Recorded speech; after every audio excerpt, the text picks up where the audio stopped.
Hello विद्यार्थियों, आपके अपने YouTube channel Ranjit Kumar chemistry classes में आपका फिर से स्वागत है। जैसे कि हम लगातार वैद्युत रसायन यानी फिजिकल केमिस्ट्री के थर्ड लेसन वैद्युत रसायन में हम लोग बहुत सारे टॉपिक को पढ़ते आ रहे हैं और लगातार हम लोग एक एक टॉपिक को आगे की ओर बढ़ाते चल रहे हैं। जैसे वैद्युत अपघटनी सेल से रिलेटेड जितने भी टॉपिक थे मैंने पढ़ाया। अब हम लोग पढ़ने जा रहे हैं इसका सेकंड पार्ट, विद्युत रासायनिक सेल। मैंने बोर्ड पे कुछ डायग्राम बनाया है, लेकिन ये बना करके मैंने इसे छोड़ा है। मैं एक एक चीज को समझाऊंगा, फिगर को समझाऊंगा, तभी आप आगे की ओर इसके बारे में जानेंगे। हमारा टॉपिक है आज का विद्युत रासायनिक सेल, या उसी को हम बोलते हैं गैल्वेनी सेल, या उसको बोलते हैं रेडॉक्स सेल, या उसे हम बोलते हैं वोल्टिये सेल, या उसे हम बोलते हैं डैनियल सेल। यानी इतने नामों से हम लोग इलेक्ट्रोकेमिकल सेल के बारे में जानते हैं।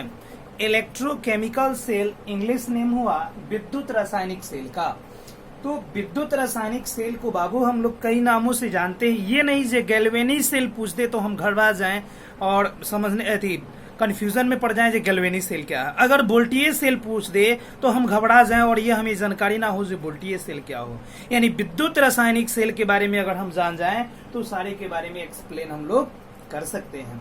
तो सबसे पहले तो हम जानेंगे विद्युत रासायनिक सेल के बारे में, तब उसकी बनावट के बारे में, उसमें कार्य कैसे होता है, उसमें वह कार्य कैसे करता है ना, ये सारी चीजों के बारे में जानेंगे। तो सबसे पहले हम जानते हैं विद्युत रासायनिक सेल। इसके डेफिनेशन को मैं 2-4 बार रिपीट करूंगा, इसको आप अच्छी तरीके से सुनना ध्यानपूर्वक और आसानी से आप नोट कर सकते हैं जिस तरह मैं बताऊंगा। विद्युत रासायनिक सेल के बारे में अगर जाना जाए बाबू तो बताया जाता है वह सेल है ना जिसमें रासायनिक अभिक्रिया कराकर विद्युत ऊर्जा की उत्पत्ति की जाती है।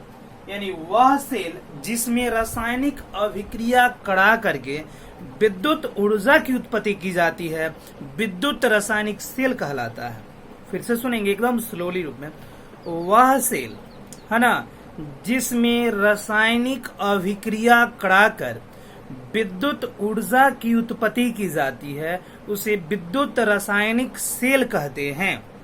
पुनः आप एक बार और सुन लें ताकि आपको लिखना है, इसको नोट करना है। इसका डेफिनेशन है ना, वह सेल जिसमें रासायनिक अभिक्रिया कराकर विद्युत ऊर्जा की उत्पत्ति की जाती है, विद्युत रासायनिक सेल या गैल्वेनी सेल या रेडॉक्स सेल या वोल्टिये सेल या डैनियल सेल के नाम से हम लोग जानते हैं।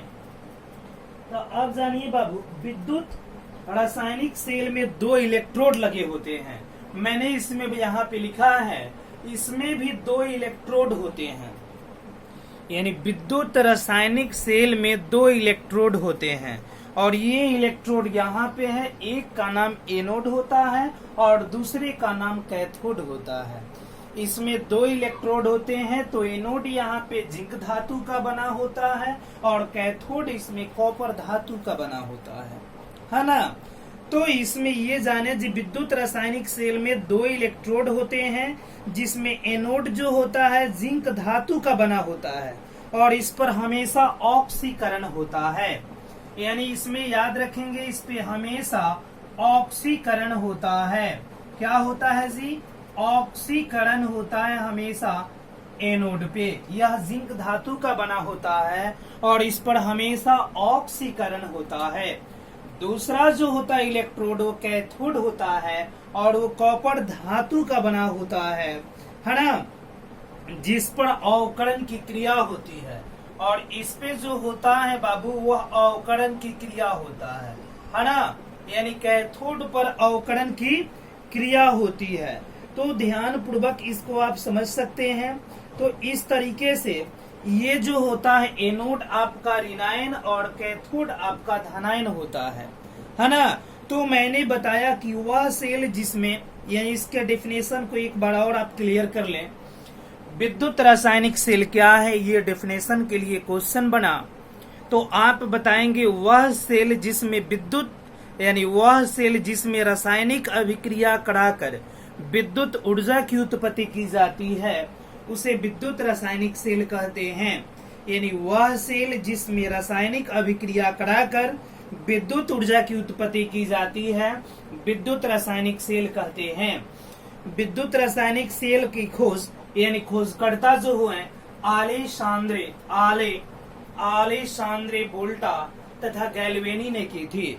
यानी विद्युत रासायनिक सेल के स्ट्रक्चर के बारे में और सबसे पहले प्रस्तुत जो आलेसांद्रे वोल्टा और गैल्वेनी ने की थी।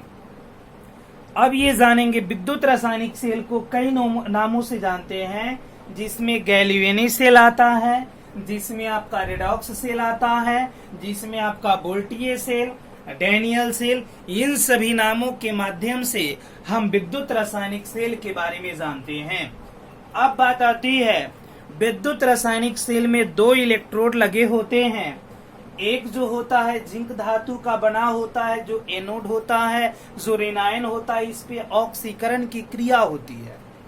इसमें दो इलेक्ट्रोड लगे होते हैं, जिसमें सबसे पहला इलेक्ट्रोड एनोड होता है जो रेनायन होता है, और जो जिंक धातु का बना होता है इसमें ऑक्सीकरण, इस पे जो होता ऑक्सीकरण होता है।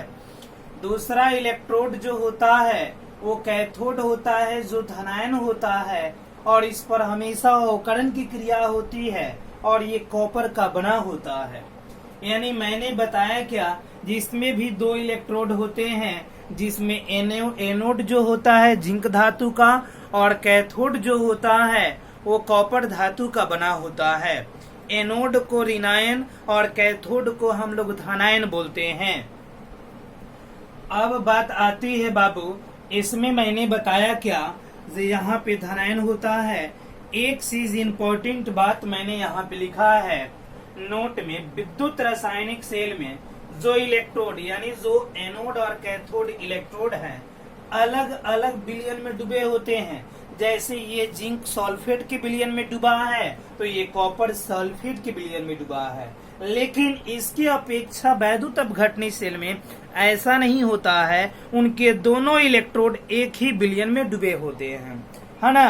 तो आते हैं अब हम चित्र पे, तब फिर एक बार और मैं डेफिनेशन को क्लियर कर दूंगा।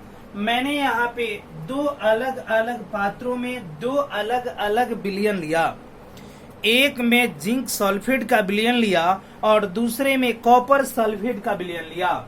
उसमें हमने जिंक सल्फेट वाले में जिंक इलेक्ट्रोड लगाया, जिसका नाम एनोड रखा, और वह ऋणायन हुआ। उस पे ऑक्सीकरण की क्रिया की गई, यानी यह इलेक्ट्रोड जिंक की छड़ है, यानी जिंक धातु की छड़ है। दूसरे पात्र में मैंने कॉपर सल्फेट का विलयन लिया और इसमें कॉपर की छड़ का एक इलेक्ट्रोड लगाया जो धनायन का कार्य करता है, उसे मैंने कैथोड का नाम दिया, और वहां पे अवकरण की क्रिया होती है। दोनों विलयनों से विद्युत धारा को बढ़ाने, दोनों विलयनों में विद्युत धारा प्रवाहित करते हैं, और विद्युत धारा प्रवाहित करके इनकी विद्युत उदासीनता को कायम रखने के लिए एक सेतु बना देते हैं, जिसे लवण सेतु या इसे हम साल्ट ब्रिज के नाम से जानते हैं।